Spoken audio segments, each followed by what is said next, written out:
Hello everyone, my name is Taylor Knopp, and today we're going over the exciting board game Shipwreck Island.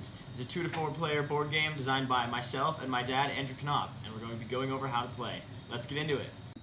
The object of the game is to reach 100 points by completing your cities. Each city is made up of a city defense plan, made up of individual wall plans. The wall plans are shown here as two different colors on City Kotoku. One wall plan is purple and the other one is red. Each wall plan is made up of individual wall segments which are built with one card for each segment.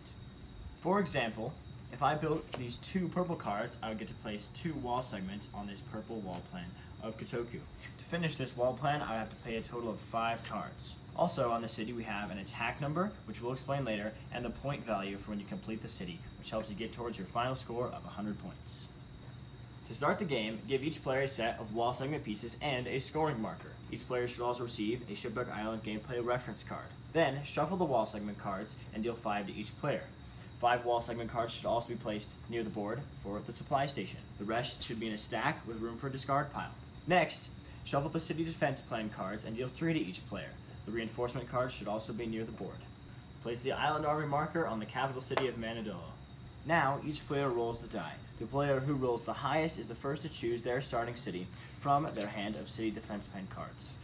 For example, if I choose the city Kotoku, I'm going to keep this card, place the scoring marker on the city, and put the other 2 cards at the bottom of the city defense plan deck. The player to my left follows the same steps, and it continues till everyone has chosen their starting city. You're only allowed to build on your starting city and the city is connected by one road. If you want to build beyond that, you must complete the city in between your starting city and the farther city.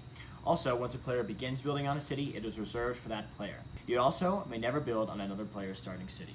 The highest rolling player will take the first turn. Here's how your turns work. Each player may take up to 3 actions on their turn in any combination or repeated.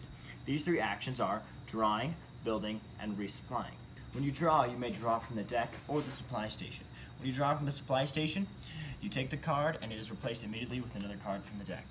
In the build action, each wall segment card that you use counts as 1 wall segment piece. However, you may place any number of wall segment cards of the same color on the same wall plan as 1 complete action. For example, on Kotoku, I can place up to 5 purple wall segment cards as 1 action to build on this wall plan. Note that a player's wall segment piece color is not related to the colors on the board. To resupply, wipe the supply station. Then, it will be replaced with 5 new cards from the deck. If at any time during the game, 3 wilds appear in the supply station, it is wiped automatically and replaced with 5 new cards. This does not count as an action. During your player's turn, they have opportunity for unlimited trading with other players. They also have the chance to trade in 3 cards of the same color for any color card in the deck except a wild. During your turn, you may also use 3 cards of any color to purchase a reinforcement card. This card, you may look at it immediately, but this card cannot be played during the turn that it was bought. If you complete a city defense plan on your turn, move your scoring marker to the amount of points received for completing that city. When you are finished with your actions, trades, reinforcement cards, and updating your scoring marker, you will roll the die. Each die roll results in a different outcome as shown on your gameplay reference card. When you roll a 1, the pirates attack your most complete unfinished city. In this case, it's Kotoku. Now, each wall plan receives damage when the city is attacked. An uncompleted wall plan, such as the red one, will receive 2 segments of damage. However, since our purple plan is completed, it will only receive 1. When you roll a 2, pirates attempt to attack all other players. You roll the die to see where the pirates will attack. For example, if the pirates rolled a 4, there would be attacks received on Manadol and Fahasa because they both have a 4 as their city number. So they would both receive normal damage, which is 2 to uncomplete segments, and 1 on completed segments, which would look something like this.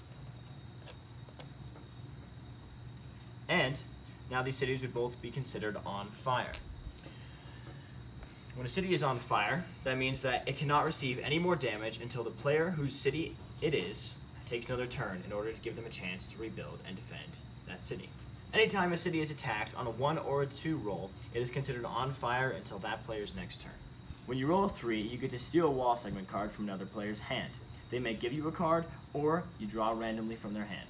When you roll a 4, you get to put 1 wall segment piece on any of your cities. If you roll a 5, you get to draw 1 card from the supply station. When you roll a 6, you must move the island army marker to a city of your choice. All players with 8 or more cards in their hand must discard half of their cards as a donation to the island army. When the island army marker is on your city is protected from all pirate attacks for as long as the marker remains. When one player scores enough points to pass the 100-point marker on the board, the final round begins. In the final round, all players get one additional turn to try and finish their cities and score points, including the player who triggered the final round. For example, yellow and blue are both very close to scoring an additional 62 or 80 points, given one more chance. This is why the final round is important. Any reinforcement cards obtained on this last turn may be played immediately.